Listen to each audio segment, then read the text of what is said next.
I audible? Yes. So, good evening. Thanks for turning up on a weekday. How many people do we have under the age of 25? Okay. Under the age of 30? Okay. Good. So first of all, I'd like to start in the reverse with a vote of thanks. So thank you for giving me this opportunity to interact with this, I call it an enlightened audience, because they've managed to drag themselves on a weekday to a topic which on the face of it sounds boring. So I'll try to keep it as interactive and enlightening as possible, if not enlightening, at the very least entertaining. So in fact, you've touched upon quite a few things that I wanted to. And I think that's a great thing, because that means I'm already speaking with an informed audience. So that gives me an opportunity to take it perhaps to the next level. Just not to brag the way a lawyer is expected to, let me just introduce myself slightly, because there are quite a few misconceptions floating about me, so I might as well clarify them at the outset. One, in US parlance, I'm not a pro bono litigator, I'm not a pro bono lawyer, because in India, if you're treated as a pro bono lawyer, that means in Delhi lingo, you're vela. So you're jobless.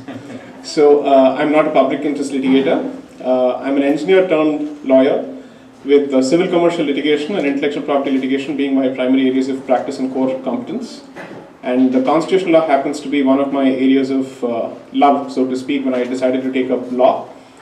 And after having practiced for close to 7 years and having secured a certain level of proficiency in my profession, I decided to take up constitutional law a bit more seriously, because by then I think I had enough traction going to take up these matters, and also the credentials that I needed to take up these matters. So that's who I am for all practical purposes, and I practice largely before the Delhi High Court and the Supreme Court. I will not touch anything beyond that. Just a few caveats. I will not be taking too many questions on the merits of the Sabarimala case, because it is sub judice at this point of time.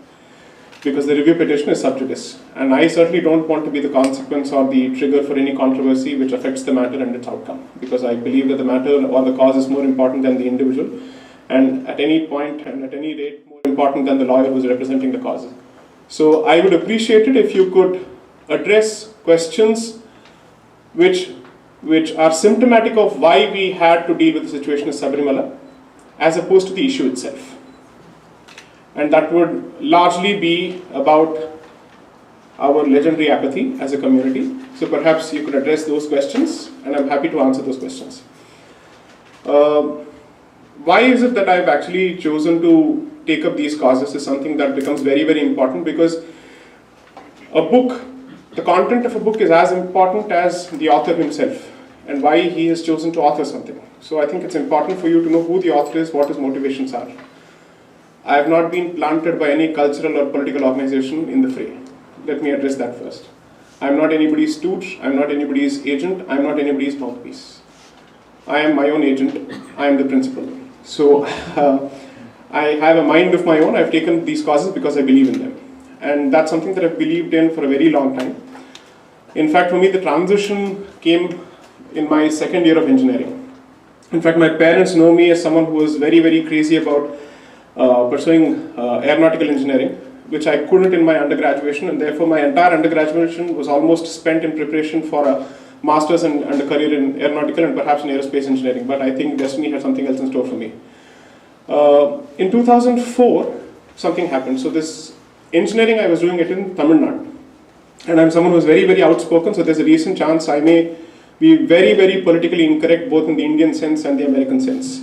But this happens to be the land which worships free speech, so I will exercise it to the hilt. So you're welcome to take offense. Because I think one thing that comes as part of the right to exercise free speech is the right to offend. So I usually exercise it to the best of my abilities. So what happened then was, in 2004, in Tamil Nadu, if you come from a certain community, especially the Brahmin community, the stigma is particularly high. So I was someone who went into that particular state with a lot of, let's say, preconceived notions about the state, its attitude towards Brahmins, its attitude towards those who do not speak Tamil and whatnot. But frankly speaking, the impression that the media creates and public discourse creates is actually at variance with what one sees or experiences in that particular state. At least that was the case in 2004. Things have changed to the worse at this point. That is a fact. And I don't have a problem stating this on record, I used to have a serious problem with Tamil as a language despite it being my mother tongue, because it was somehow seen as the language of, let's say, the ideology that vilified my community, so to speak. But slowly that narrow mind opened up, and I didn't see the point in hating a language and reinforcing a stereotype that Brahmins have a problem with Tamil. I'd rather oppose that particular stereotype. I'm still in the process of working on that because I've still not learned the script of the language. But I've understood the spirit of that particular land. I've understood what actually triggers it, what it reacts to. I've understood it to a significant extent. And in 2004, something happened. Mr. Vajpayee lost. India was not shining. So the reactions then actually were even more, let's call it, vitriolic. So even friendships were injected with a fair amount of politics because I was openly, let's call it, right of center in my political affiliations. So the moment he lost, and along with it, the lady at the helm in the state lost. In fact, she lost all the 39 seats in 2004, Jayalalitha. She lost all the 39 seats in the state. That's when I realized the extent to which the anti-dharmic sentiment had filled the society and had attained a certain level of normalization. And I wasn't sure what is it that I wanted to do, because I was asking myself, what is it that I'm going to achieve if I succeed in becoming an aerospace engineer and moving out of the country and using India as a launchpad for my destiny or future or whatever it may be. And I had only two options, either to take up civil services or law. These were the only two options that I could think of. The reason I did not choose civil services is because I'm incapable of being a yes man.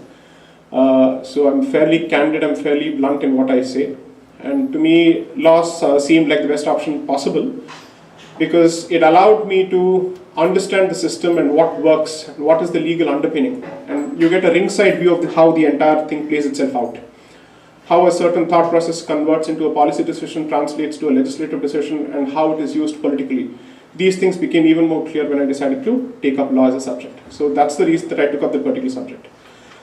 But you see, in this profession, what happens is there is a huge gestation period.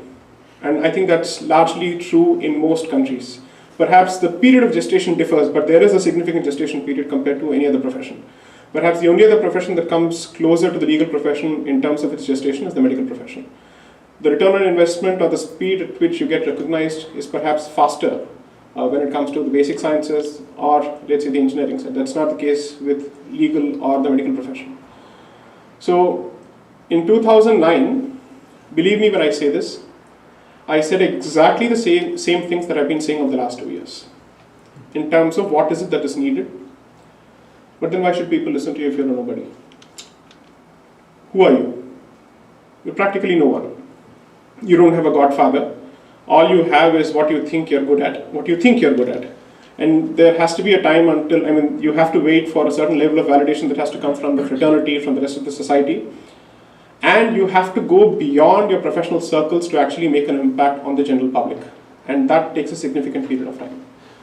So fortunately, what I did was I spent the first 7 years digging my heels into the profession, making sure that when I speak something, at least as far as my subject is concerned, I'm taken seriously. I'm not seen as an empty vessel. And having attained that degree of proficiency, and then having gone independent, I quit as a partner of a law firm, of a leading law firm in the US, in India in 2016. Because if I'd continued to be a partner of a firm, I couldn't have said what I've said after 2016 because that has implications for the outfit that you work for. So then I decided to go independent, and I consciously chose to invest a significant amount of time and resources in practicing constitutional law, in trying to create an interface between the causes that I am passionate about and the skill sets that I think I have. So I tried to blend both. As a consequence of which, in 2017, we set up this organization called the Indic Collective Trust. This is between, in 2004, I was, 19? No, not 19. I finished my engineering at the age of 20, right? So around 13, from the age of 17 to the age of 33, this has effectively been my journey so far. Why is this important? is most families of my generation did not have the time or the luxury to invest in dharmic orientation because they were fighting their own battles. So either you depend on your personal experience or your own interest or the journey that life puts you through to realize that there is a side which is untapped, which is dormant, and which needs attention. But that means there is a significant amount of faith that you put in this chance that someday something will awaken within you that tells you that you have to contribute. That is leaving too much to chance. That says that there is very little human intervention that has led to this particular journey, and a lot of it has got to do with chance. And that is where perhaps my efforts and efforts of people like me are coming from. That's the place we are coming from. That this cannot be left to chance anymore, because if this is left to chance, there's a decent chance that we may not be given a second chance or a third chance. So that's effectively where we are coming from. Now, what does this effectively mean? What does this translate to? How does this affect us? Why did I choose the word Indic identity? Why not Hindu identity? Why Indic? Multiple reasons, and at different levels, trying to address different audiences, so to speak. One, the word Hindu is no more politically correct. So optically and strategically speaking, it doesn't make sense to use the word Hindu anymore. Effectively, that means you have admitted defeat as far as that particular word is concerned. And you may not win the war or the battle in reclaiming that word in a very politically correct manner. It's not going to happen. But I'm not unhappy about it at all, because I'm not a Hindu. That word is not something that has come from this tradition. That word is not ours at all. Hindu is not our word. I can't think of a single scripture where the word Hindu has been used. So I don't have a problem if that particular word is abandoned. And hopefully with it, we abandon the identity that was bestowed upon us by the erstwhile colonial cousins. Let's put it that way. Right? So we've managed to abandon that particular identity. I'm happy with that. So what is the word that I think I should choose for myself? Unfortunately, it is a globalized age. I use the word unfortunately deliberately, because you're no more catering to a domestic audience. You're also catering to a global audience, which has a vested interest in what happens in your country, with your culture, with your tradition, with your way of life, and with your civilization. Therefore, you're not talking to members of your family. The outsider has a say, unfortunately, as far as the issues in your home are concerned, and therefore you have to think of that level as well. And that is why the word Indic was chosen, because Indic has less of a religious connotation and more of a civilizational connotation. What does this mean? What is the meaning of this word civilization? And I'd appreciate a few answers here. What is the meaning of this esoteric word called civilization? What is civilization at all? Please feel free to use the rarest of rare commodities, common sense along with English, to answer this question. Behavior different from animals in jungle. Okay. That makes a civilization. Okay. Humanity, being humane. Okay. So there's a decent chance you're addressing civilized behavior as opposed to civilization in a sociological sense, but fair enough. I take that point. Next. Anybody else? Ladies, please. A community governed by a set of rules. Okay. And people following it. Okay. And making the best out of it, making sure it affects the best of the community. So community which is ruled by, let's say, rule of law, does it necessarily rise to the level of a civilization? No, that's why I said it has to better the whole of the society, okay. not just a strict civic law. Okay. Yes? See, if we break it down, civilization. So I'm taking the first word is civil. So right. Civil has got to do something with the governance part of it. Okay. So if we take that, then the only thing at that time was governance was the cultural things that was under the governance. Okay. So let's flip it differently. Mm-hmm. If I had to ask you to identify certain metrics which tell you how great a civilization is, what will you use to identify the pinnacle of the civilization, the sophistication of the civilization, and its depth? What will you use as markers? Prosperity. Prosperity is one. Next. Language. Language. Next. Economy. Economy. Next. They were Lifestyle, how large they were. Lifestyle, how large they were. There's something that we are missing. Lack of conflict. Morality. Or Morality is one that there's something more that you identify with a civilization, something very soft but very strong. What you said is not also is very important. Civilization is not having latest gadgets, Right, riding in a post car. Anyway, right, this the conduct that is important. right, Our Indic culture or whatever emphasize right. on conduct and behavior, not on the label. Okay. Yeah. So, They Would I be- see the yes, way please. the common man is treated Okay. in that civil, like how it was. Yes, sir. I think civilization at their peak, when they get to their peak, they start influencing other people around them. Okay, They actually get to a global reach. okay, The word that you would use, you were in globalization. right, That's what happens. If you look at the Roman Empire, right, they were considered at their peak. Right. Their reach was far the start. right. So would it Not be, necessarily by rule, right, but influence. so would it be fair to say the cultural impact or the soft impact, the subconscious impact that a civilization has on its own people and the people around it would be a marker of its extent of influence, Yeah. exactly. Yeah. of the scope of its influence? So would art be at least one of those markers Yep. to a significant extent? Yes. Right. Yes. That is what you use to judge how sophisticated that particular civilization is. Because, so there's a popular saying when it comes to history of civilizations, that deeds and works are less trustworthy than art itself, because in art you can't lie. Effectively, the depth of the particular civilization, its definitions of beauty and its definitions of civility come through its art. Therefore, to that extent, art plays a significant role, right? Now, why is this important? I think the fundamental problem that we have had in a very long time, and I say this partly from my understanding of history as a student of history, not even remotely an expert, I'm not a trained historian or a trained student of history, just a normal student of history, a lay student of history. And my understanding of how, let's say, legal systems work and constitutional systems work is we have always approached modern India through the prism of a European nation state. Sure. If you look at a European nation, it's either race or language that largely defines its identity. You will not do justice to the idea of India either using language or race. It's going to be impossible to use either of these two metrics to try and define and basket this particular creature, this Jantu. One, because you cannot call any single country of the European Union as we know it today, and you cannot raise it to the level of a civilization. But you can do that as far as India is concerned. Why?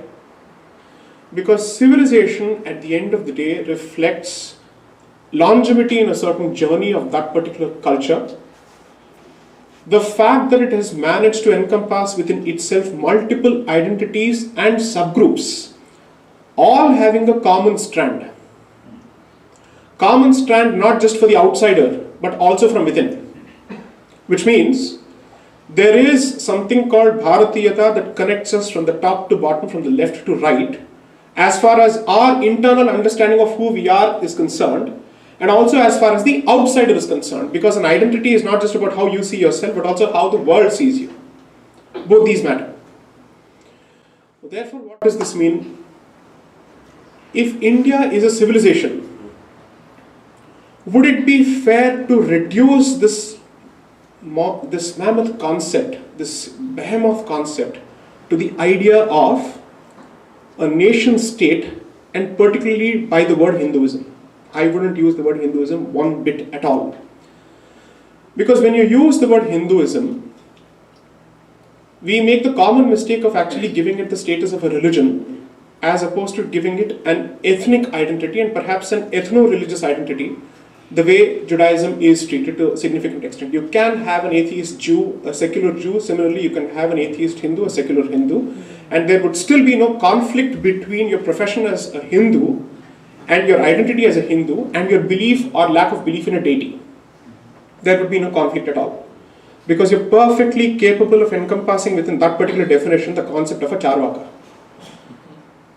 a Nirishwarvadi. Someone who is perfectly comfortable with profession of atheism or even anti-theism and still does not have a problem with his culture, doesn't loathe his identity. Today the fundamental problem is that this so-called esoteric civilization has been molded in the Abrahamic mold, as a consequence of which Dharma has become the Hindu equivalent of Mazhab. Yes. And that is where the problem lies. But let me address something more fundamental. For an 18-year-old or a 15-year-old or a 20-year-old, why should all of this matter? How does it make a difference to someone at that particular age when all they're concerned about is peer acceptance, peer pressure, being part of a larger group, their immediate necessities and nothing beyond? Why should it make a difference at all in the first place? If tomorrow your children here who would perhaps fall within what is disparagingly and pejoratively known as ABCD, right? If they fall within that particular basket and they ask you this simple question, why should I put faith in this particular faith system the way you have? How do I benefit from it? What is wrong if I fully assimilate with the culture of this particular land and I move completely away from your roots because they are not my roots? How do you answer that question? How do you answer that question? You can't give all the esoteric nonsense that I just spouted. It's not going to help. They'll say you don't have an answer, so get lost. You are still part of that community. You are still. Therefore, They don't see themselves as part of the community at all anymore in their headspace. You have to start them out from a very young age. Even if you start them out from a very young age, can you cocoon them and protect them from the influence of the outside world? Is there no example that you can think of where somebody has got a dharmic upbringing and has gone completely adharmic after 18 or 20? Of course possible. There are so many Carnatic singers that we can name, right? As long as you treat the identity with the religion, you're never going to be able to address it. Exactly, fair enough. You have to address it Right, not as a Hindu, right. but as a culture. Therefore, what do? Therefore, what you do is, I think the best thing to do, or the way you explain it, is this is a way of life, it's not a religion. And if you talk about way of life, then the difference between, if you say a culture, between their culture and my culture, reduces, thereby the acceptance of staying within my culture doesn't have a conflict with their culture. So that even facilitates conversion, It will. right? Because effectively, according to you, if there is no rigid boundary that separates you from somebody else and yours is not a religion in the sense that the Abrahamics understand it and it is a way of life, Yes. you have laid down the foundation and the path for conversion. Because that's what is happening all over the world as far as Hindus are concerned. See, here, and I have the discussion with other people about conversion. Yes. And people converting. We have been, if you look at the, or at least the history that is taught to us, right? Indian culture or the Indian subcontinent has been raided by different cultures, different people coming in. And they, in the end, they are the ones who got assimilated. We never assimilated. We never got destroyed. That Hindu. Thank you for making that Yes. point. It's a very important point. Pardon me for saying this. This is the bubble that I want to bust. Pardon me for saying this. Because a significant number of people in this country and elsewhere in the diaspora as well as in India continue to labor under the illusion that since we have survived all the onslaught in every manner possible, we must have done something right. And therefore we must continue making the same mistake because that mistake has kept us alive. I'm sorry, I don't subscribe to that particular notion for a very good reason. Because if you look at history, of course there's a march of history, there's a march of time, and there's only precious little that you can do to prevent that particular march. But the fact remains that your space or the space for your identity has shrunk with time, and perhaps irreversibly, and perhaps irreparably. Yes, very right. And with some hope that this generation will put up a semblance of resistance to reverse that particular damage. Let's see what happens. But be that as it may, while geography is no proof of your power or your presence, it is certainly an indicator of how you have fared with time. And the fact remains that you have shrunk to what is known as the modern secular constitutional republic of India, and you're shrinking even further from within. That is a fact. Apart from the fact that if he thought at one point of time, why should I get into this nonsense, let me run away to greener pastures and that in this particular part of this particular country, the controversy that happened 3 years ago with textbooks proved to you that they will continue to hound you even here. And there is not a single place in earth that you can hope to reside in and hope to avoid all these problems, because even if you choose to leave your identity cannot leave you, and they will continue to foist that identity on you. So I'll give you an example. I'll just finish this. Can we take this up in Q&A? Let me just make these points. Yeah, because it's just that there's a time, but I'm happy to take your questions. I will not run away from the worst of questions or the best of questions. Okay? So there's a party in Israel which is called the Yeshatit party, and which is now decided to become part of the blue and white coalition in Israel. Why is it relevant?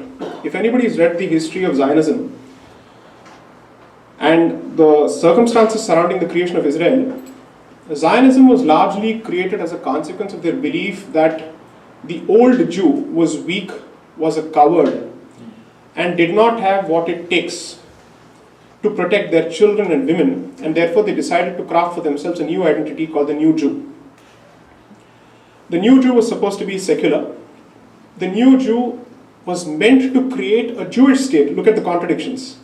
He was a secular Jew who wanted to create a natural homeland for Jews, and he would quote traditional Jewish literature and still spew venom on it. And he would be the one to establish the state of Israel, and that would be the ideology that would govern Israel from 1948 to 1977, approximately the same amount of time that the Congress party ruled India from 1947 to 1977 until the Janata party came into being. So that was their version of left of center politics. To the extent that the new secular Jew was militant about not professing your faith in public. To the extent that the new secular Jew would believe that the only way for Judaism to succeed and survive in the face of onslaught from the rest of the communities was for it to abandon its past. Our journey has not been too different. What has changed over the years is that the new generation, which is far removed from the generation that established the state of Israel, has decided to go back to the original Jewish literature. And these are the people who set up this party called the Yeshatit party. So the person who set it up, his name is Yair Lapid. His father, Tommy Lapid, was on a television show with another panelist who was an ultra-Orthodox Jew. And he ended up making the statement that I don't believe in God. This was the statement made by the father of the founder of this party.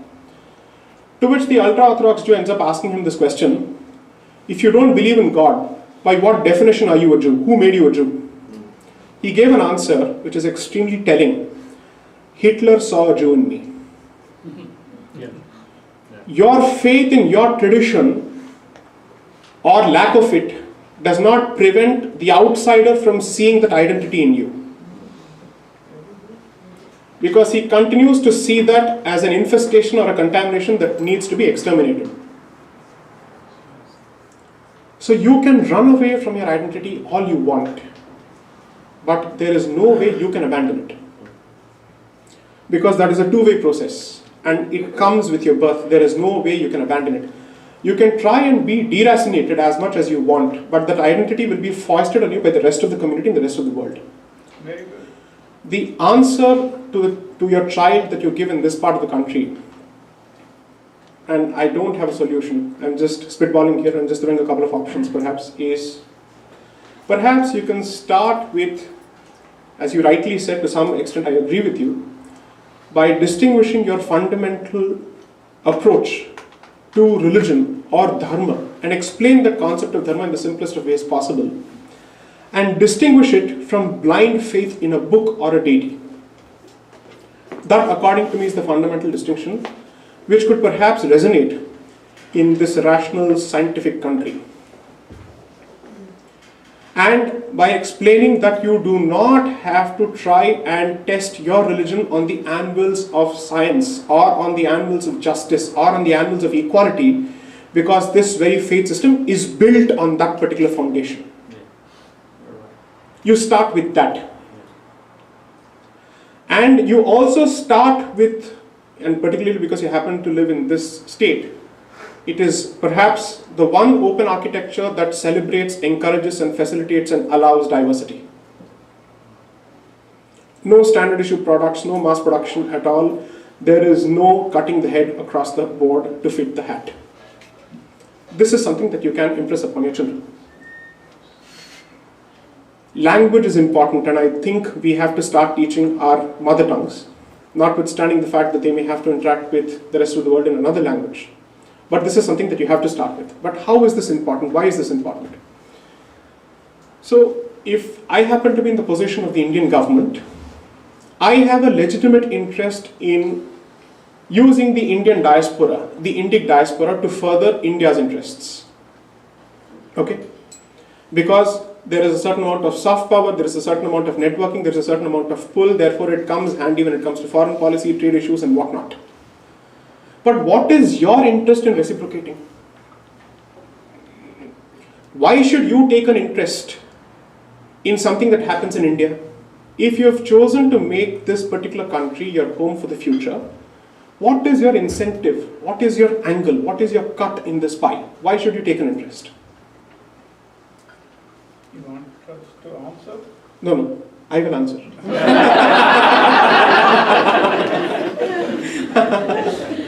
Or at least I hope to answer. This is the very same question that Israeli Jews are facing with American Jews. It's the very same issue.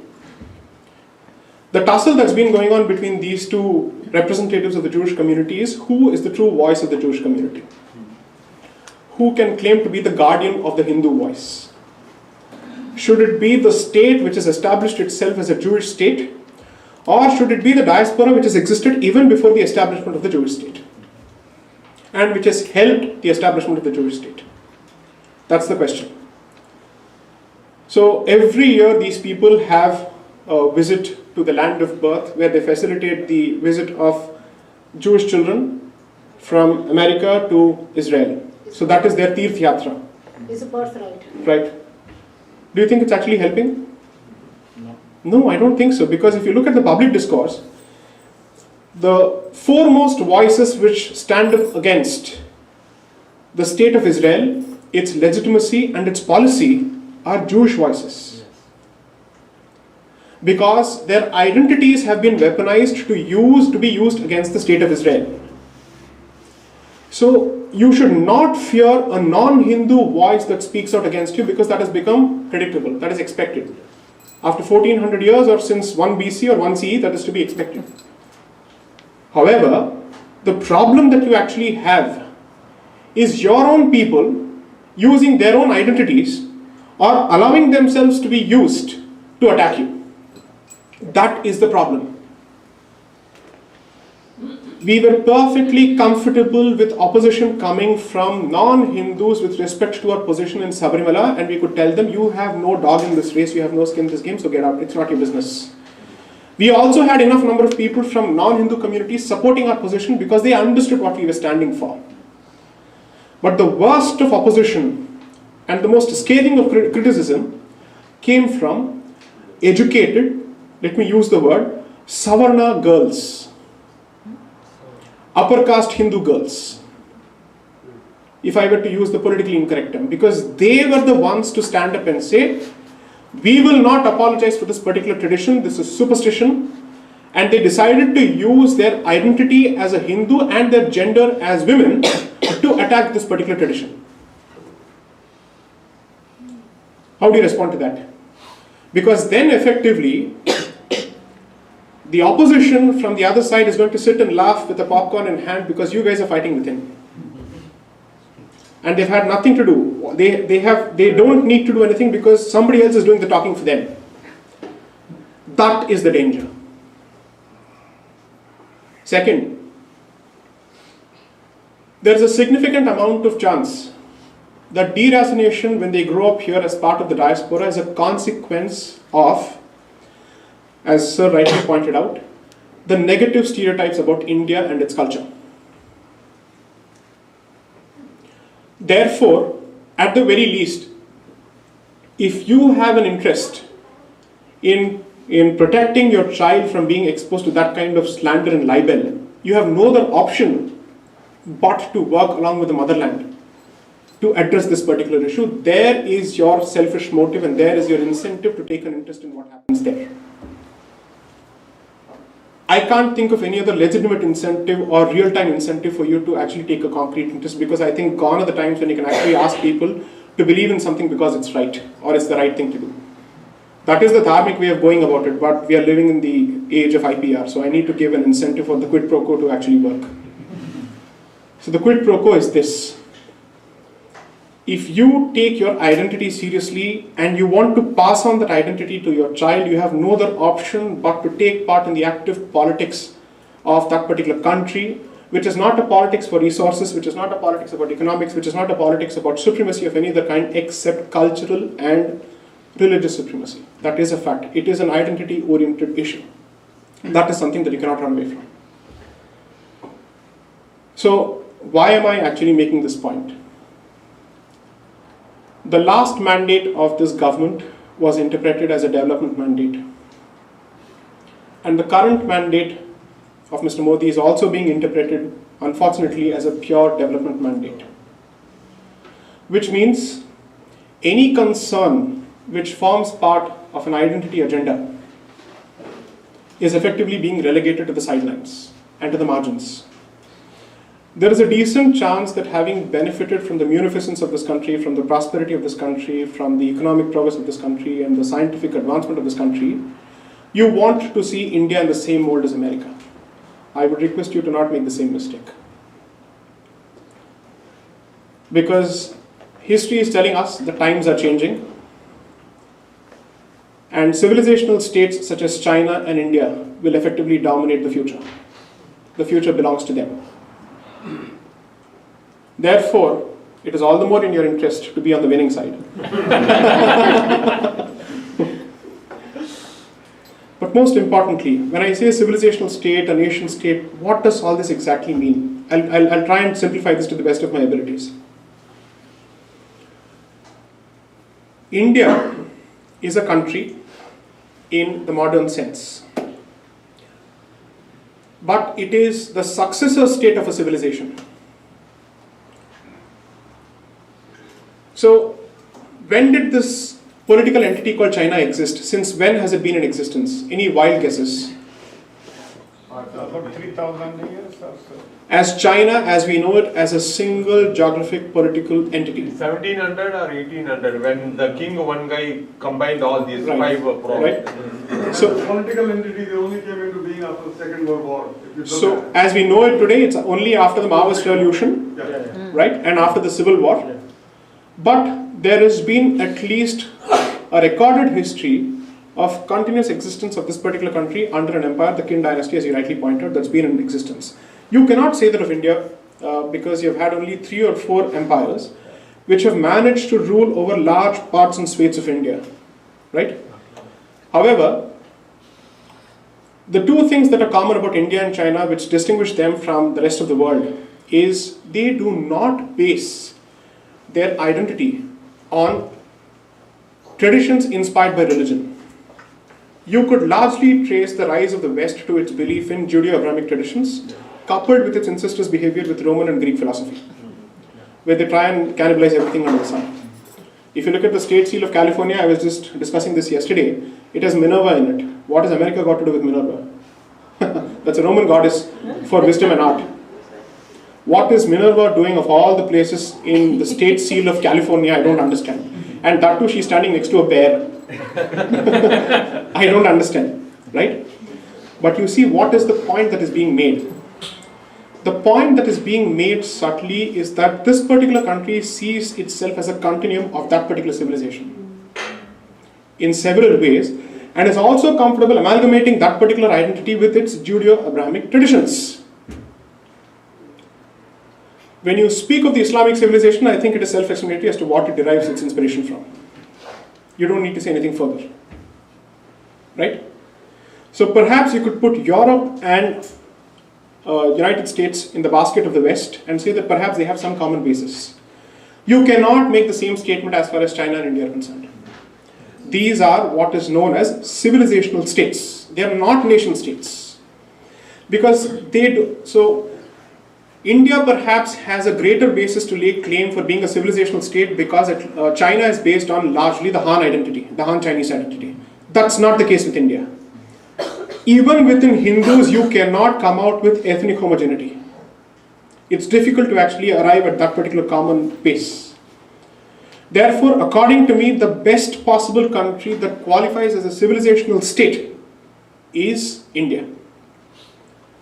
If you read Savarkar's Hindutva, his position is no different. Hindutva is all about establishing a civilizational basis for India's nationalism as opposed to religious nationalism. He himself was an atheist. How could he have laid basis for nationalism on the basis of religion? He couldn't have. I am not a Savarkarite. I am only trying to say that this much maligned word Hindutva practically translates to identifying India as a civilizational state. That's it. So if you look at the tussle that we are going to see in our life and times, is fundamentally going to be between the ideology of a nation state and a civilization state. United States is going to say, or the West is going to say, our model is the one that effectively facilitates immigration, it facilitates open sourcing of ideas, and it does not strike a distinction or discriminate between people on the basis of race, caste, or gender, as a consequence of which any other point of view is fundamentally illiberal. Therefore, since they have positioned themselves in the liberal camp at the outset by default, every other point of view is bound to be illiberal according to them. So the contours of the debate or the boundary conditions of the debate are set in such a fashion that बस का ये जो seat है ये तो खाली नहीं है तो बचा सिर्फ ये तो आप बन गए illiberal. So this is the only seat that is left, this is the only seat that is vacant, and therefore you're forced to put yourself in that illiberal basket. That is effectively how this is being played out.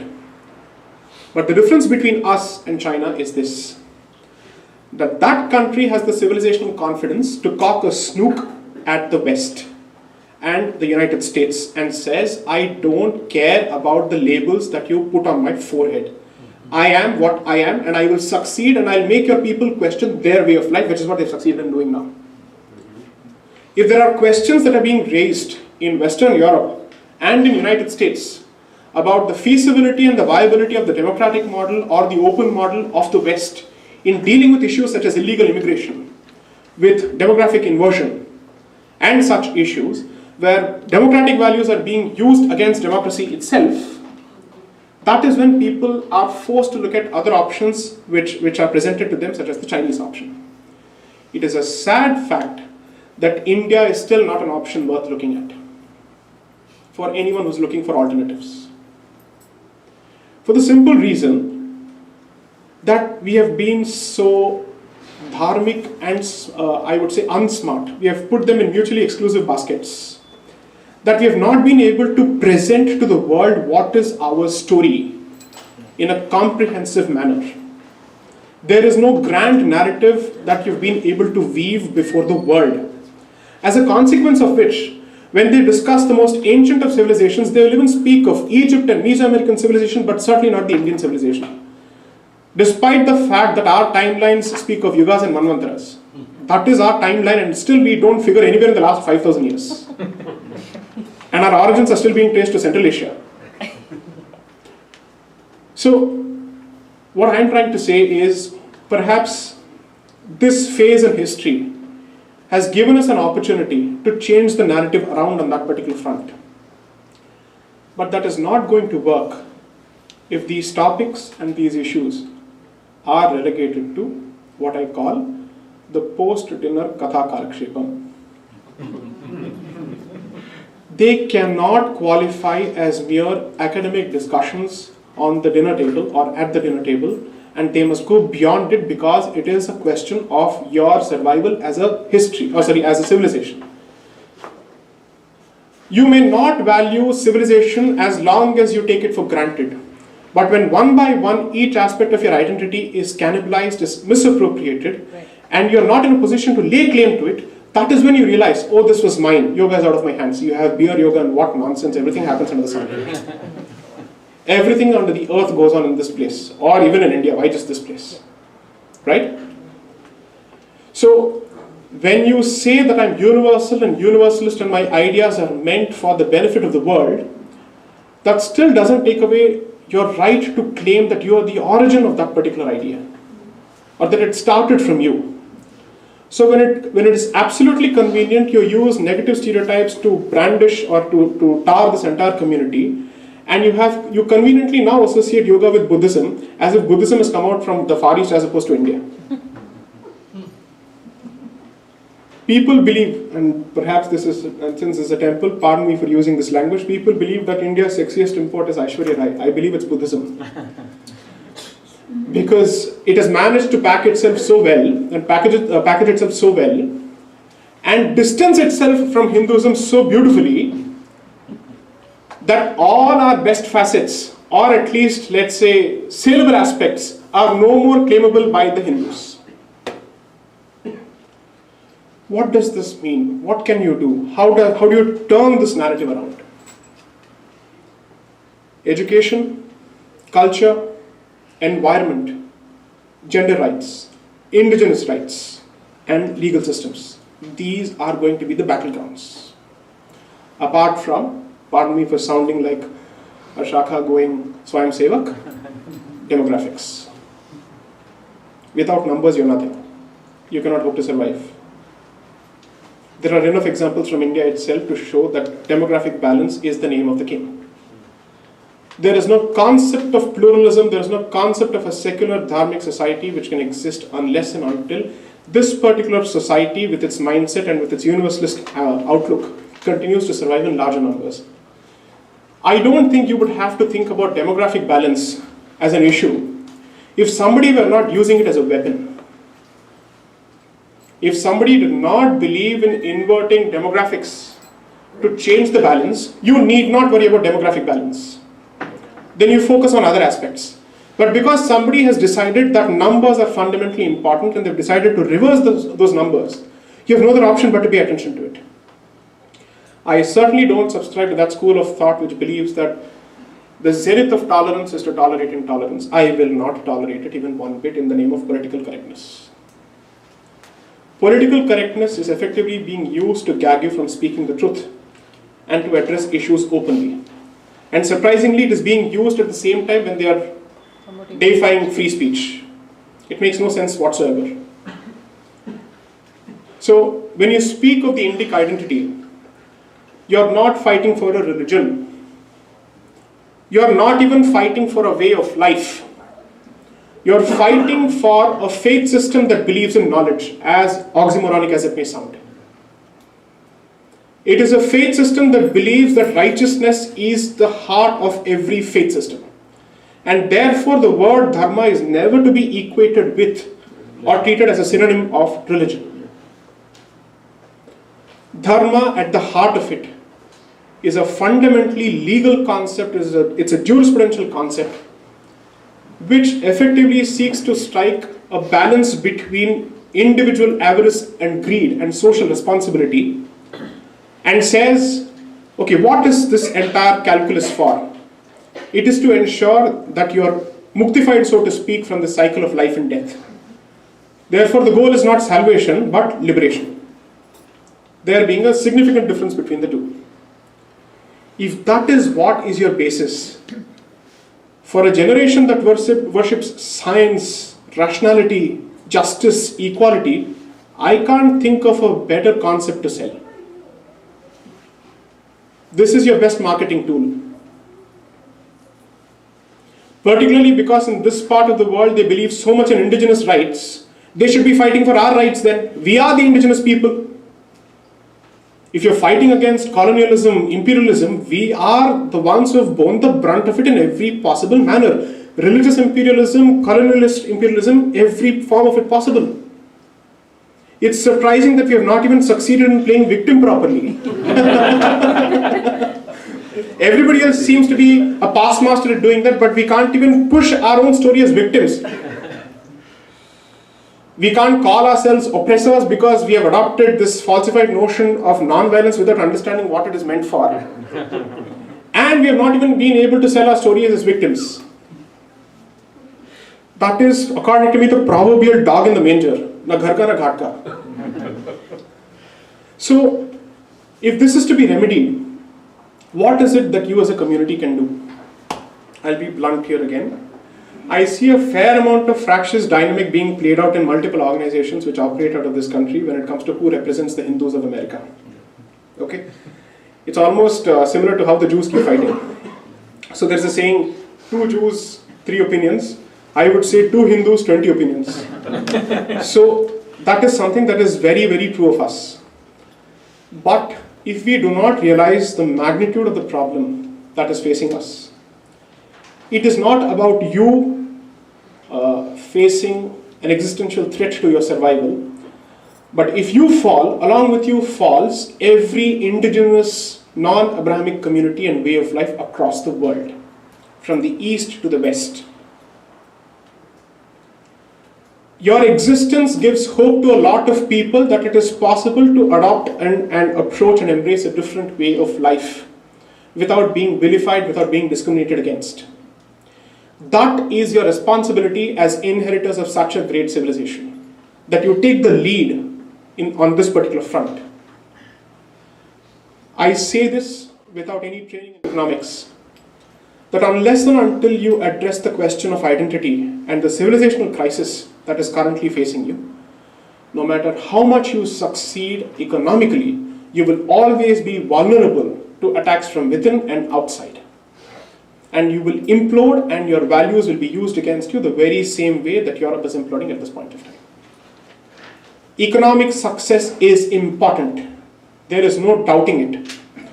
As Swami Vivekananda says, you should not be talking about dharma to someone who doesn't have a piece of bread. It doesn't make sense. But you should also ensure that dharma tells you that you cannot just give him the bread, you also give him back his identity, because with identity comes confidence and his ability to stand upon his own 2 feet. That is what is the relevance of identity.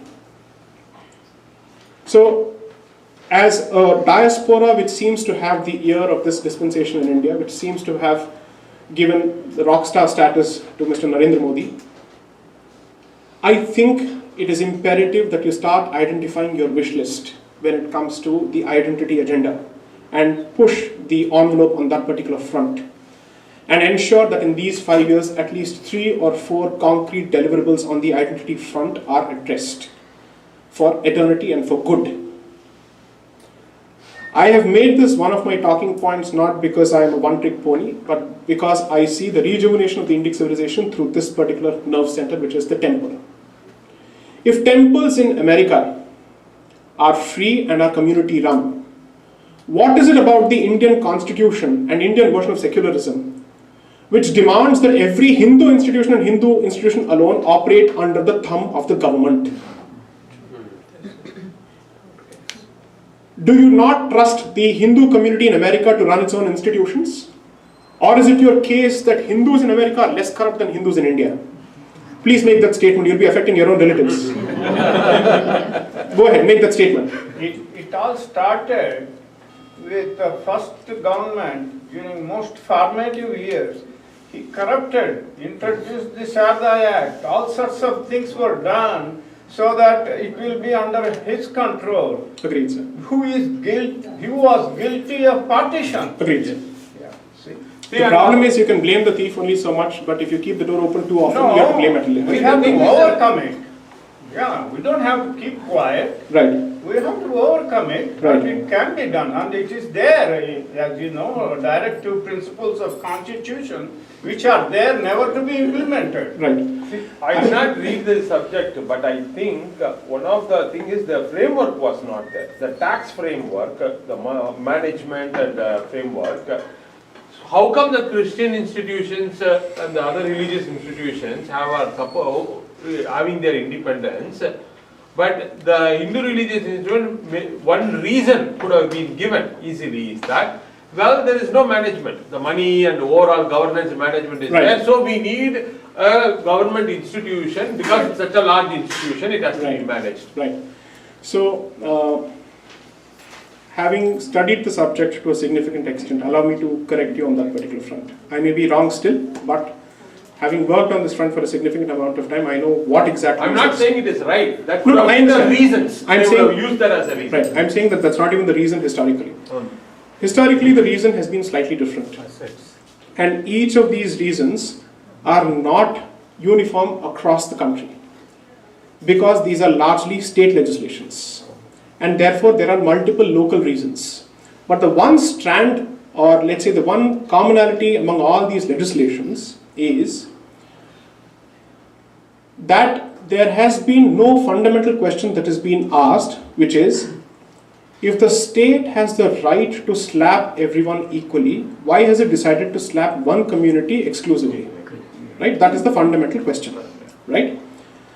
And the problem with that particular question is not the opposition that is coming from the government, but the opposition that is coming from within the community again.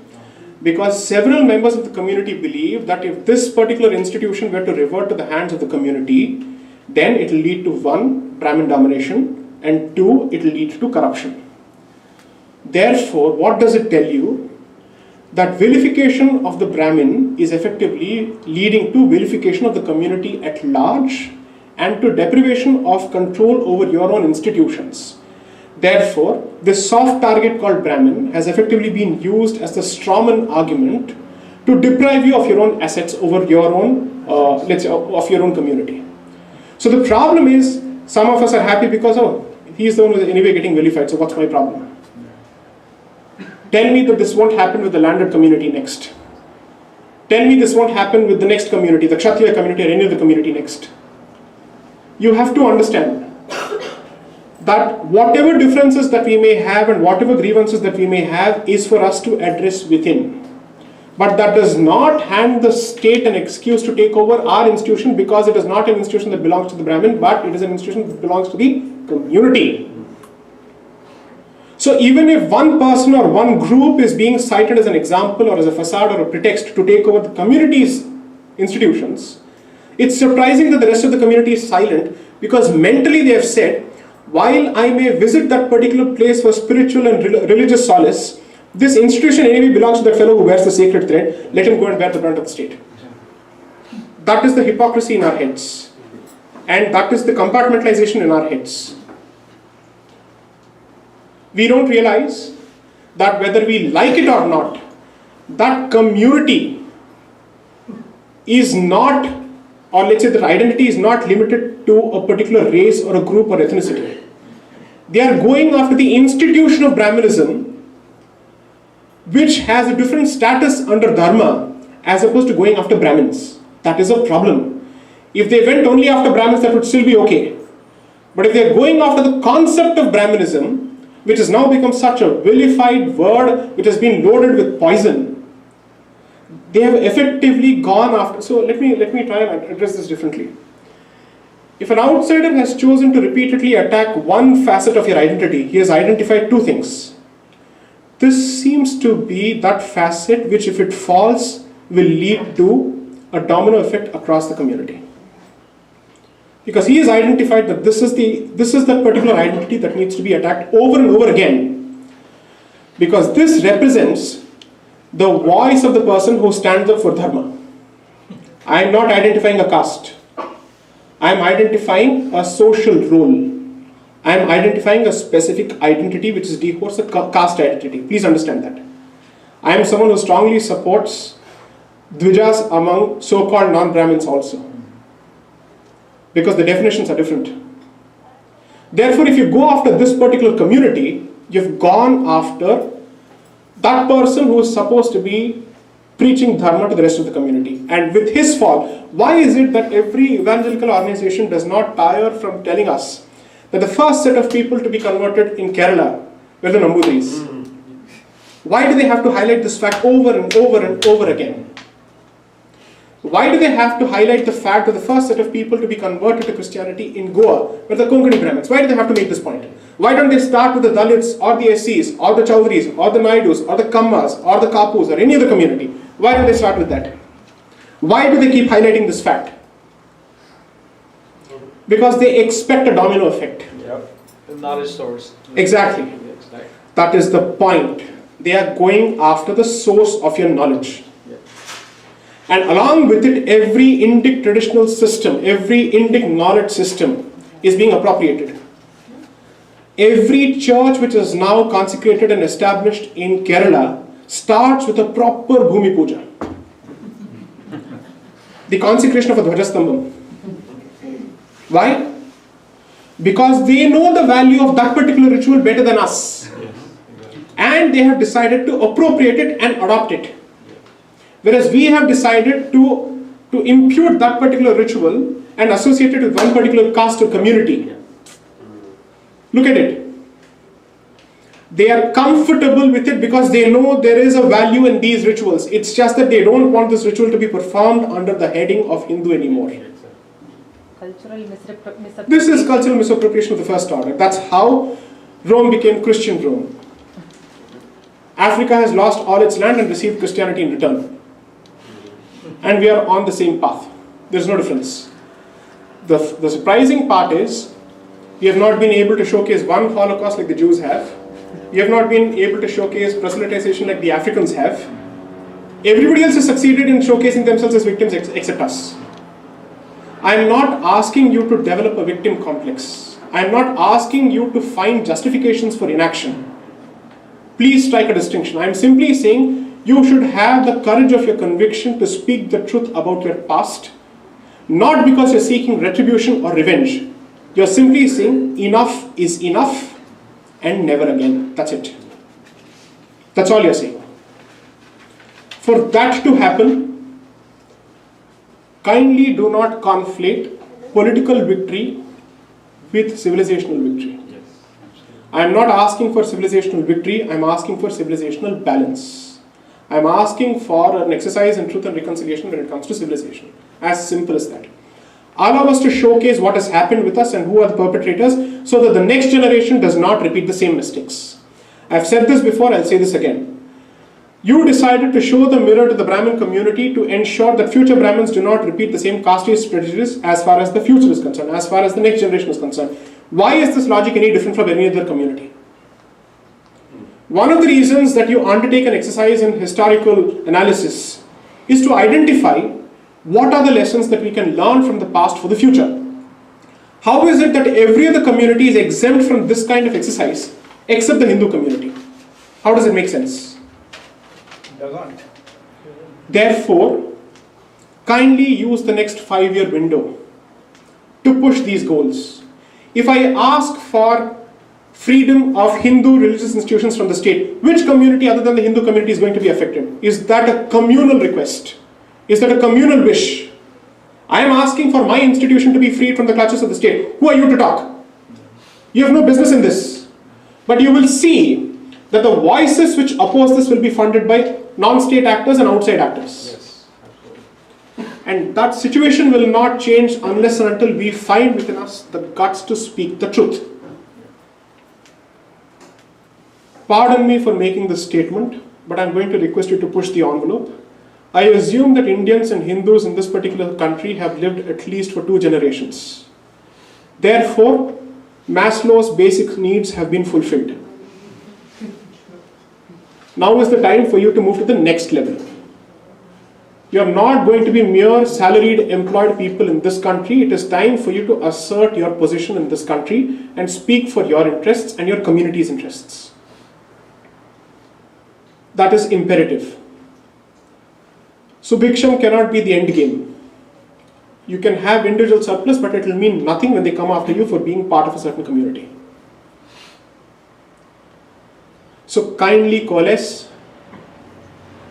These talks must translate to some kind of concrete action where there is a working group that decides to represent the interests of the community from this part of the country and decides to take an active role in what happens in India as far as the community's interests are concerned? Questions, please.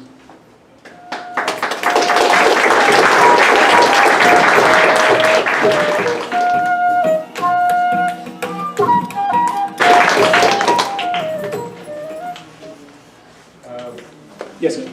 Concentration camp Please in China. identify yourself and then the question, sir. Sure, my name is Mayank Dave. And question about concentration camp in China. There are 2 million Muslims there in camp right now. Right, sir. And they are demolishing all the mosques, all the structures. Right, sir. The world is silent on that. Right, sir. If we do something like that in India, what would be the impact? I think the question is rhetorical, you know what the impact will be. But I don't think we should do what China is doing. No. So my point is this. I think we would do serious injustice to our values if we resorted to the same kind of behavior. I am not asking you to be patient like Gandhi, who says, let your women and men die and throw them into the sacrificial fire until the barbarian reforms himself. I am not making that statement at all one bit. The response has to be slightly different. The response is to first of all assert legally, politically, socially and culturally your civilizational ethos without any sense of shame, without any sense of embarrassment, so that it becomes clear that this is the natural homeland first for Indic communities. But everybody else will be treated with respect, provided you do not endanger the very house you have been given refuge in. As long as you don't have the guts to take the position, you will always look for extreme solutions. You doesn't mean you, sir, I'm generally saying, right? I'm merely saying that we are forced to look at such extreme options because there's a lot of impotent rage which is boiling and simmering within us. Yes. And we are not looking at intelligent, suave, sophisticated, politically correct options to present what has become politically incorrect. You should know how to weave and navigate this maze of political correctness and yet make your point confidently. If you don't learn that, and if you don't hone that particular art, and you don't teach the next generation to become ambassadors of your community, then you will produce an assimilated, deracinated lot, which will benefit anybody else and everybody else except us. Let's start with that. Because China has been able to do that for multiple reasons. One, because of a combination of factors. One is the model of governance, which is if their own people don't have rights, what rights will others have? Forget it, right? If you have to build a road either in the United States or in India, you have to take permission from everybody else. And usually the road which was meant to be like this would have become like this. But there they can draw a straight line and they can do what they want without taking permission from anyone. So you cannot compare yourself with that kind of a system. Second, fundamental ideology of Confucian Chinese system is uniformity and order. If you notice the speeches of Xi Jinping over the last 3-4 years, where he's been speaking of China as a civilizational state, as opposed to Buddhism, Taoism and Confucianism, he's going back to Confucianism because that philosophy emphasizes on uniformity. That's not the case with Taoism and Buddhism. Therefore, he has cherry-picked that particular strand of philosophy that is consistent with the worldview of the Communist Party of China. No party in India can hope to do that because of the sheer diversity. And most importantly, I think as opposed to playing good victims, we will hand another opportunity to the world to call us oppressors. 2002, where the facts have been distorted, has been used to brandish us all over the world. Notwithstanding the fact that 69 people were burnt before that in a train. Nobody talks about it at all. So I don't think you should look at these options. One, because it is ethically wrong. Not just because it is optically wrong, but it is ethically and morally wrong. But as inheritors of an argumentative tradition, I'm sure we are capable of better strategies to deal with the situation. Particularly because this is not a time when people are limited to newspapers. You have so many means of democratization of opinion. Social media, discussion forums, a prosperous diaspora which is capable of shouting from the US about India, both in the positive as well as in the negative. These factors and these resources must be used first. If they still don't work, Whether you like it or not, or I like it or not, history will find a way. Yeah, but gentleness is in vain when vengeance follows. Sorry, sir? Gentleness is in vain when vengeance follows. I am not going to ask you to be gentle at all. My suggestion or my message is not gentleness at all. In fact, the root of my message, the spirit of my message, everywhere I've spoken, is kshatra, kshatra and kshatra alone. Regardless of which community you come from. Which is action, action and action alone. I am not asking you to be passive, inert, dormant, silent, docile. No. I am asking you to first start talking, assert yourself politically, assert yourself in every platform possible, take an interest in every election, in every policy, and ask yourself if it is furthering your interest as a community, as a dharmic community, whether or not it is consistent with the conception of dharma. Ask that question. When dharma becomes a central foundation for policy making in India, you won't be asking this question anymore. The need for this question would have become redundant. Next. Yes. So, may I ask 2 questions? One first. One for him, one for myself. Okay. So, I mean, he actually came with me by his own motivation, so, Great. I just want to ask you, what few words do you say to somebody, of his age, because, he wants a reward to have a picture after that with you. I think I walked into a trap. Only because, okay. Go to a temple once a week. Learn at least one shloka. When people ask you what is your identity, say you're a Hindu first. Speak in your mother tongue as much as you can, at least within the confines of your home. Read Amar Chitra Katha.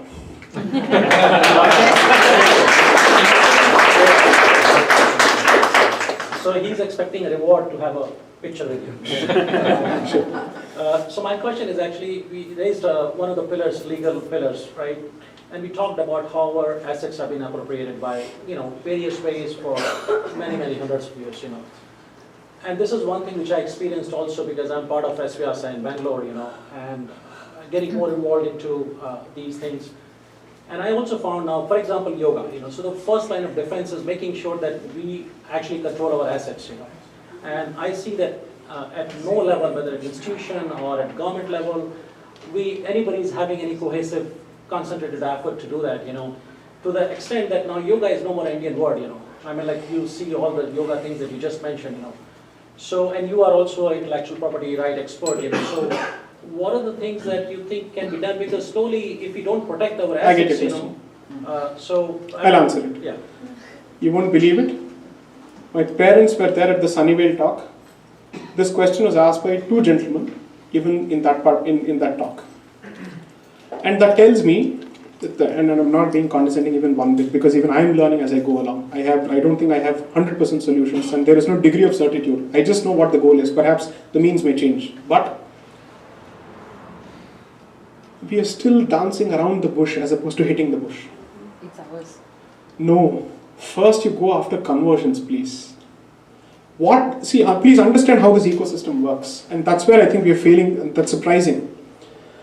Why are they appropriating the sabji, the roti, or rather everything else in the thali except the roti?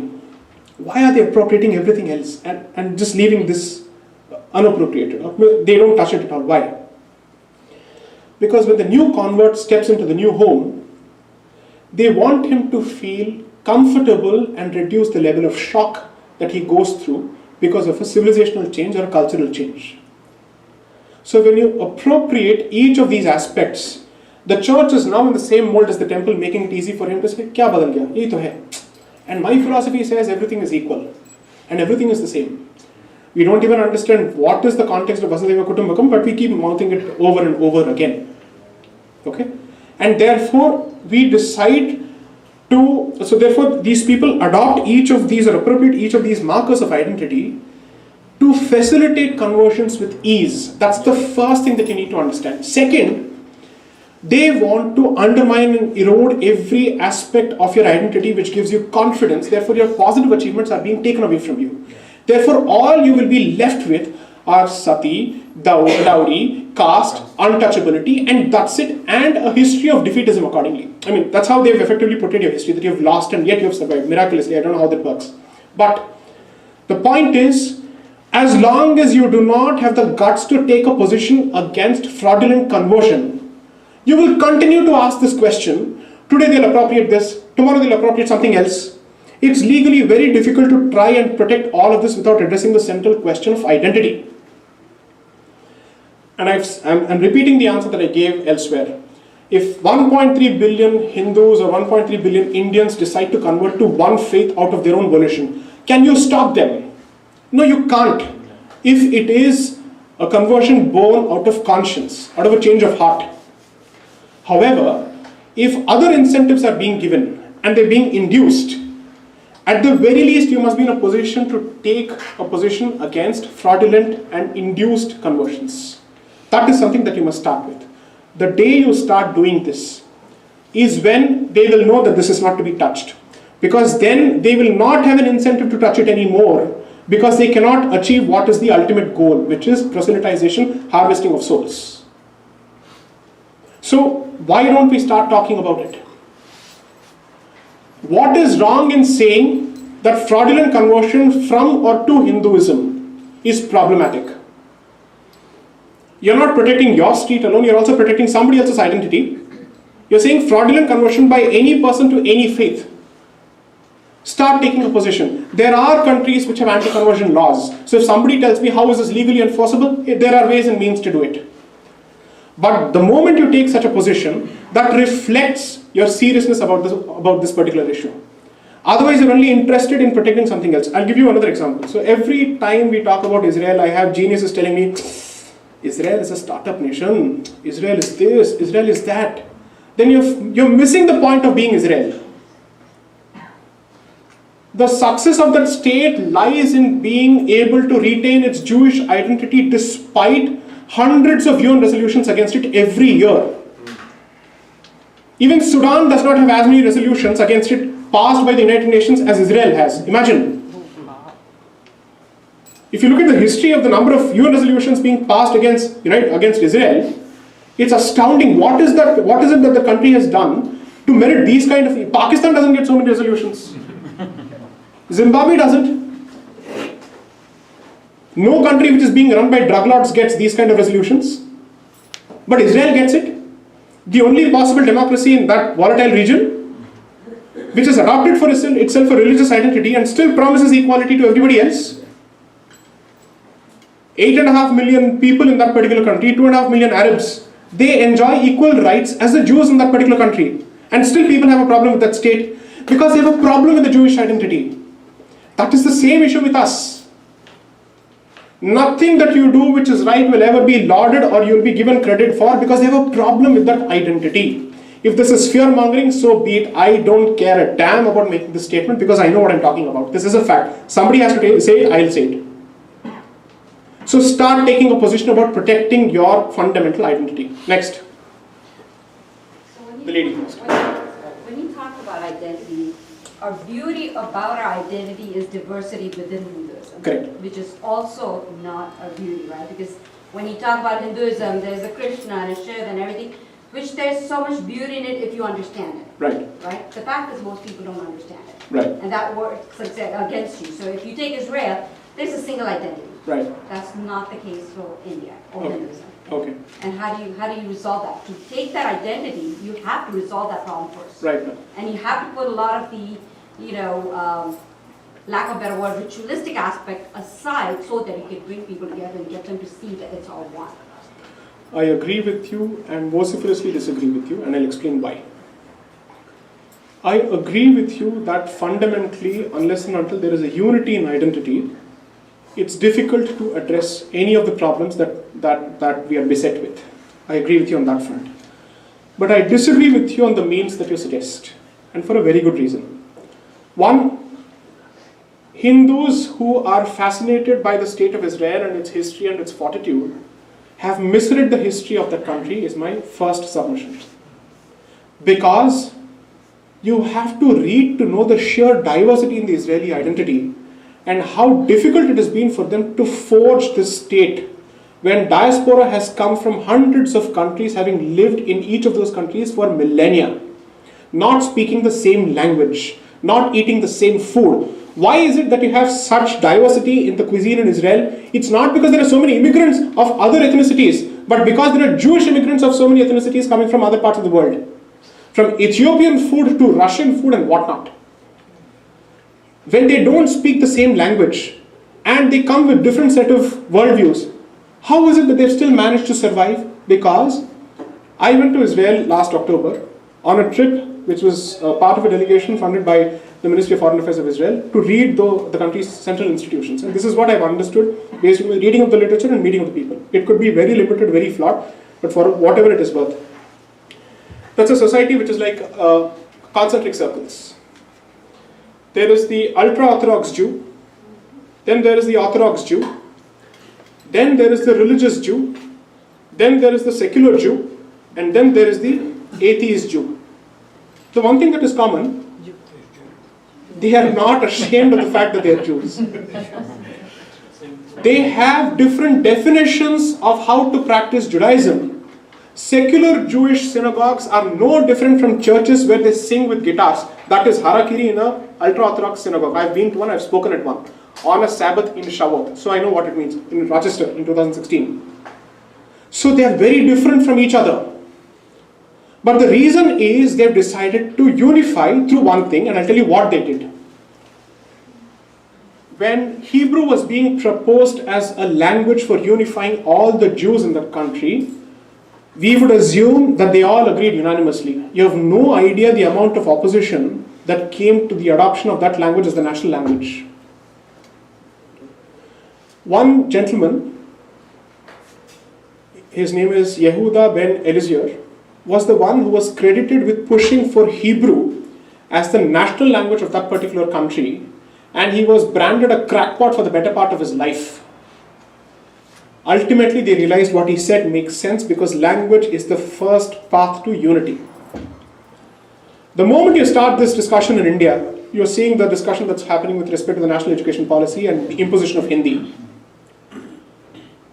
When Sanskrit was mooted as a national language along with other languages at the time of the debate in the Constituent Assembly, the geniuses said, no, this will affect minorities. If there is a version of Indian Islam and there is a version of Indian Christianity, why can't Indian Muslims and Indian Christians speak in Sanskrit? If you believe that there is a version of Indian Islam and Indian Christianity, what is wrong in actually speaking in Sanskrit? On one hand, you want to say yoga and Sanskrit don't belong to Hinduism, but the moment I introduce Sanskrit as a language, you have a problem with it. How mighty convenient. You can't have the cake and eat it too. This is a proper Genusian face with a forked tongue speaking from both sides of its mouth. How is this even possible? This is the hypocrisy that you need to start calling out. Second,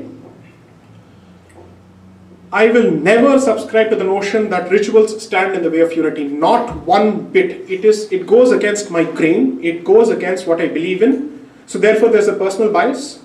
But my experience tells me that you rob people of what they believe in the interest of unity. What are you exactly unifying for?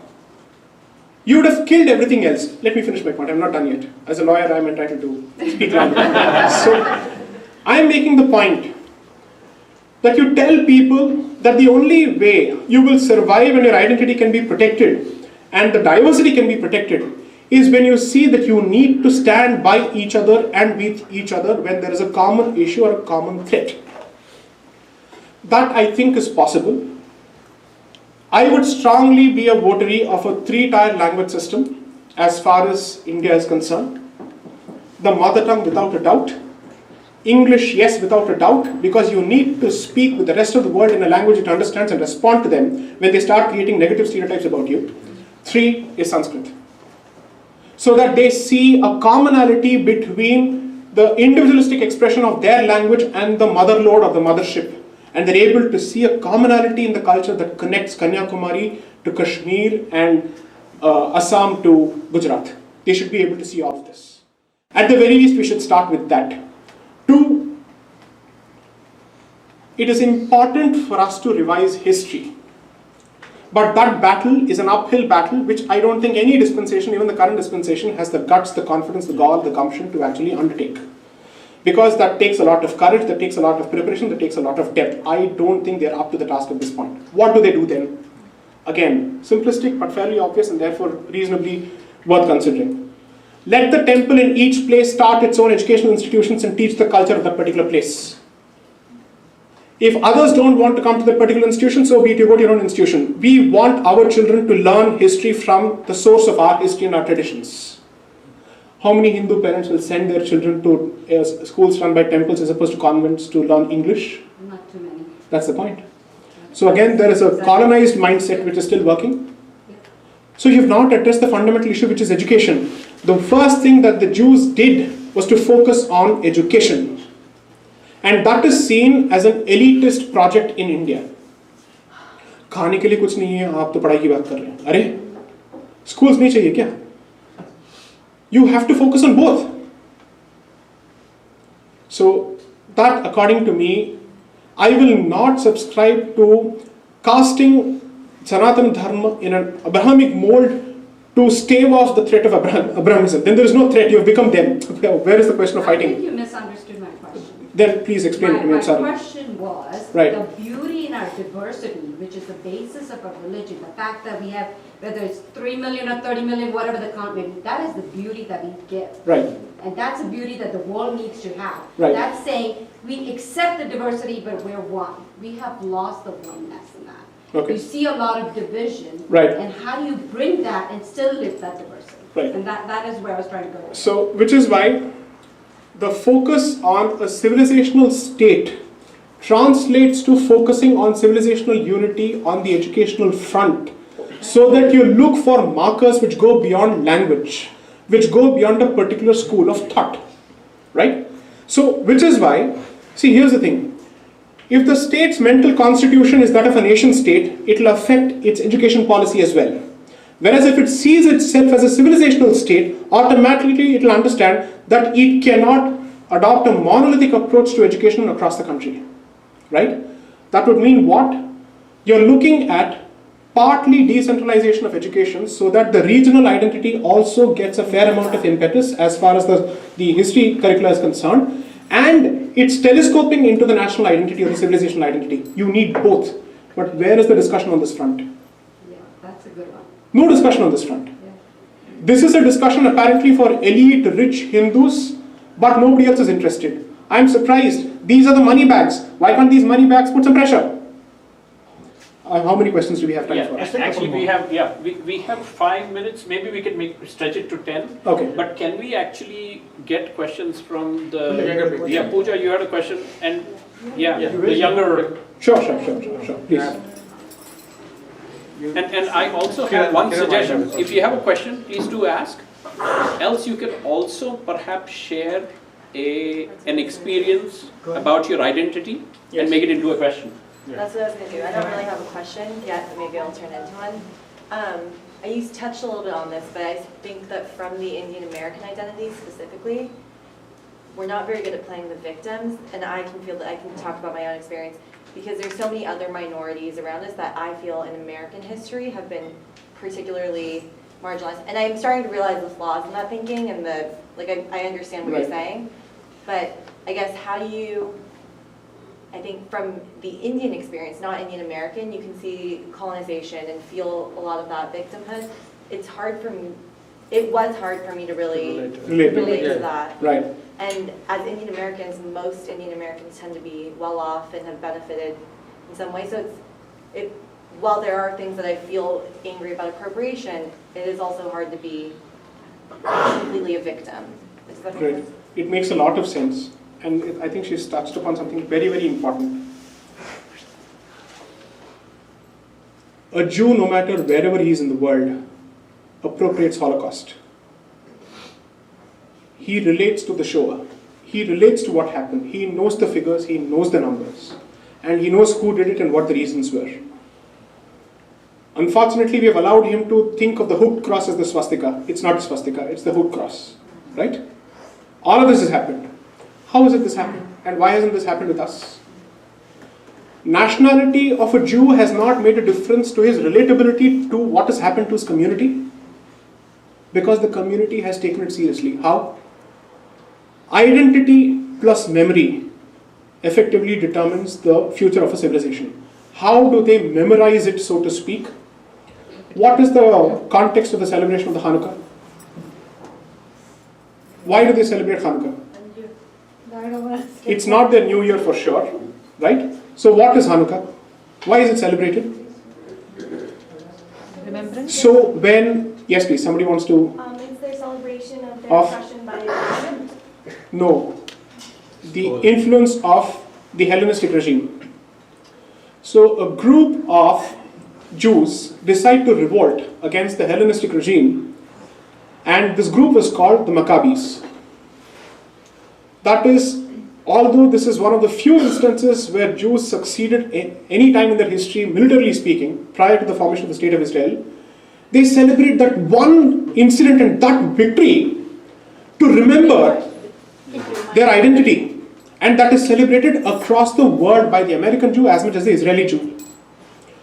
The next so-called victory that they have in their history is their defeat against the Romans when the second temple was actually blown to smithereens by a gentleman called Bar Kokhba. Okay? And that's a defeat that is celebrated. We don't even celebrate our victories, which we have so many. Okay? Therefore, memorialization, so to speak, and therefore entrenching it into the racial identity or the community's identity and the collective identity and collective memory is what makes each of these things relatable. That I think is possible. Yes, One please. more question. Sorry. So I feel that among peers, Indian American peers, there is kind of this resurgence in claiming their Indian identity, but it's a very Western Indian identity. Does that make sense? Like a very Western accepted Indian identity. So whether that be dance, it's not classical dance, it's like fusion, like whatever it is. And there's nothing wrong with that. But I do feel that when I've had kind of a reclaiming where I'm more interested in Hinduism, there's less of an acceptance about talking about that. So how do you suggest someone goes about that? I don't think the way forward is to move backward. No, what I'm trying to make is, you can't stop any kind of fusion or any kind of innovation. At the same time, the responsibility falls in the community to ensure that the tradition in its as is where is form is also made available to the next generation. It is then so I'll explain how. So a new movement has started, and I have to go back to Israel because that country, I keep reading about it so much. I keep reading about it so much, not because I find a one-to-one equivalence. We are different in many ways. Theologically speaking or any other way speaking, we are different. But our experiences are similar. And therefore, you can take a couple of leaves out of their book and try and see what you can learn and adapt and use, okay, and improvise.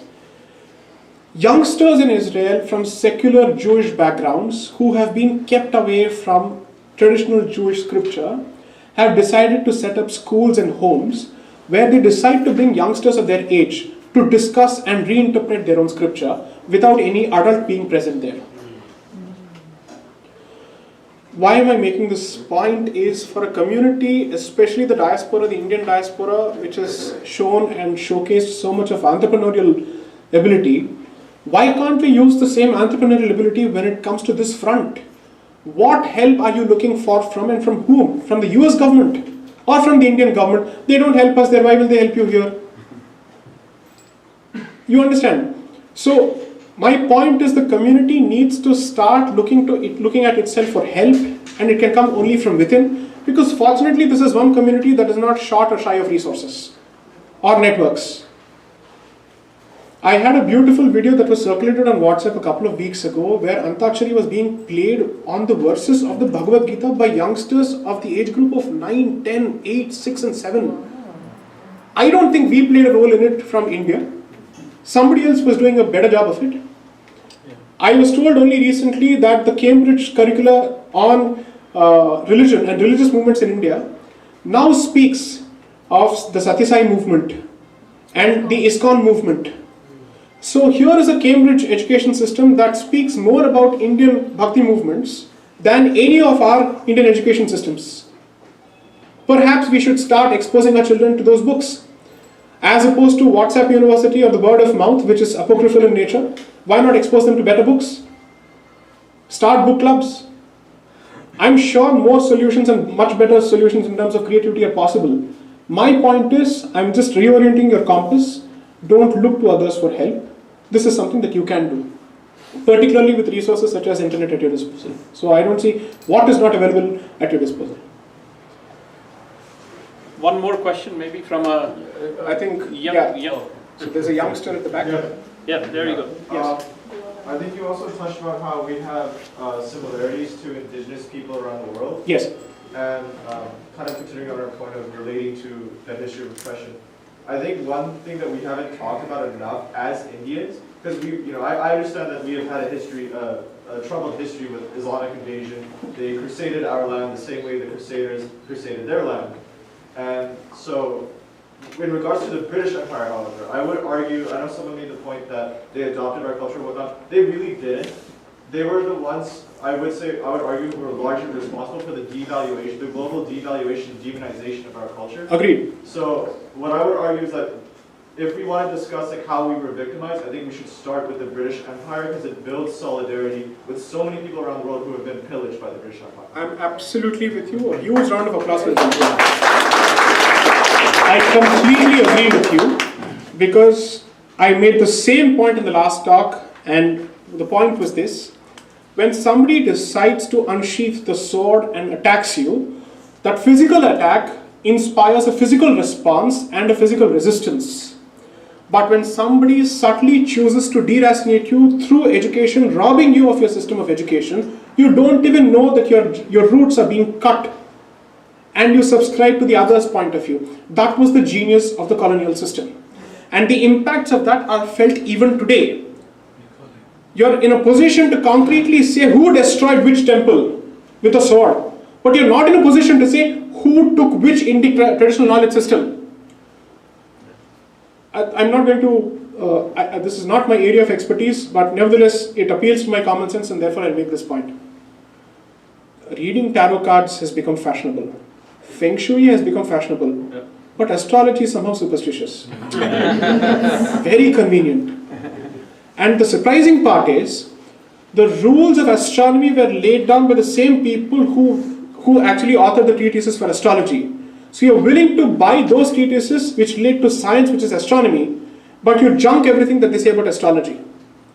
I'm not going to say it's right or wrong because I'm not qualified to say so.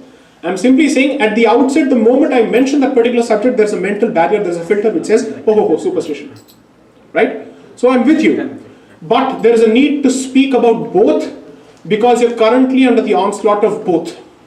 That is a fact. Both sets of aggressions are being perpetrated even in modern secular constitutional India. Using the means of the constitution as the pretext. Using weaponized ideologies. Under the name of equality, under the name of minoritism, under the name of multiculturalism, under the name of secularism and whatnot. So you need to be aware of both. Because today your response needs to be both physical as well as mental, intellectual as well as non-intellectual. It is imperative. When they spew venom at the Indian army, they're effectively taking away the incentive for poor Hindus, middle class Hindus and other Hindus who are willing to go to the army from joining the army because that institution is being maligned, to rob it of the human resources that are otherwise willing to join it. Who will protect the country later? History has taught us that we must respect the fact that we are one political unit today with a standing army of 13 million or whatever it is. That is something that you need. And if you keep spitting venom at that particular institution, you are taking away the incentive of every community which takes pride in joining that institution for generations together as a legacy. Therefore, your response needs to be at both fronts. Today it has become fashionable to use this word, I am an intellectual Kshatriya. I don't really know what it means. That means you don't have the guts to be a real Kshatriya. Admit it. You need both. Shastra and Shastra. You don't want to do what is necessary, and you will not even let somebody else do what is necessary. So who's going to protect you? Do you really think logic is going to stand up and convince the barbarian when he decides to behead you? I don't think that makes sense at all. You need the Shastra as well as the Shastra. under the constitutional framework, period. Is that it? Yeah.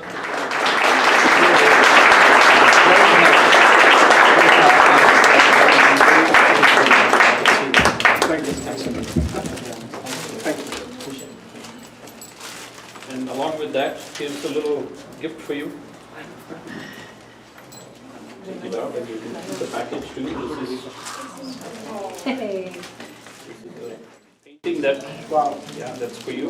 Thank you, sir. Take a picture Sure. and share it with us. I will. And Sai, I think, did you mention, he did that, right? Yeah, So- I saw the signature. Oh, yeah.